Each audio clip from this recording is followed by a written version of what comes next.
Dahil nga kay iyak ng iyak si Crystalline, ayan, napagdesisyon na namin na ilabas, dalhin namin sa Ayala Mall.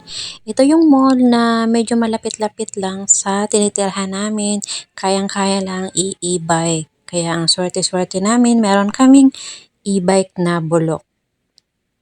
Bulok? Old edition, pero carry na to. Ayan na nga, nakarating na kami.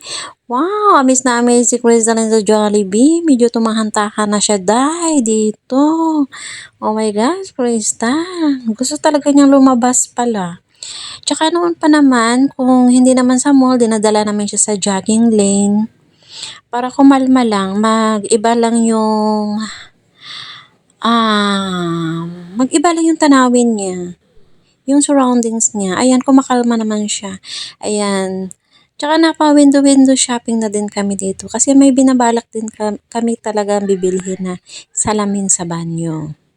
Dahil medyo luma na yung salamin sa CR. Kaya ito na nga, sinabay na rin din namin habang pinapasyal namin si Crystal.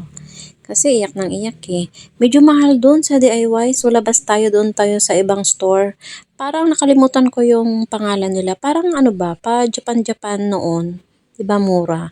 Ayan, dito kami nakabili ng salamin sa CR. Mura lang. Mga 98 lang siya. Nakabili na din ako ng tsinelas ko pang bahay. Kaya sulit. Ayan, pa-window-window shopping naman si Sisi ko.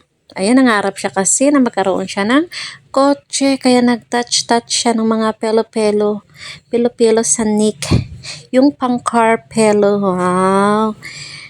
Ayan, sinusundan ko lang si Sisi ko dahil naghahanap siya. Iwan ko kung ano pang hinahanap niya. Wala naman kami ibang bibilhin bukod sa salamin.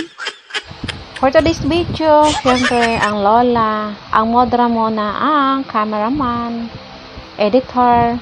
O, diba? Ang daming trabaho ng lola.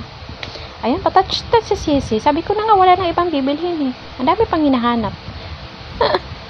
Natatawa ko kay Crystal dito. Parang iiyak siya na ayaw. Bili tayo sa Pure Gold ng chicken. Kasi may lakad nga kami bukas. So, nakatoka sa akin ay fried chicken. Sana masarap yun. Ayan, to. Makarga-karga pa din. Palit-palitan lang kami ng karga ni Crystal, guys. Ayan, ngayon, namimili ko na ako. Ay, naku, ang hirap magpili ng pang fried chicken. Parang naubos na nila.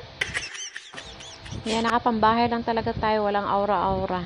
Dahil ang lapit lang talaga ito sa amin, yung Ayala Mall, eh.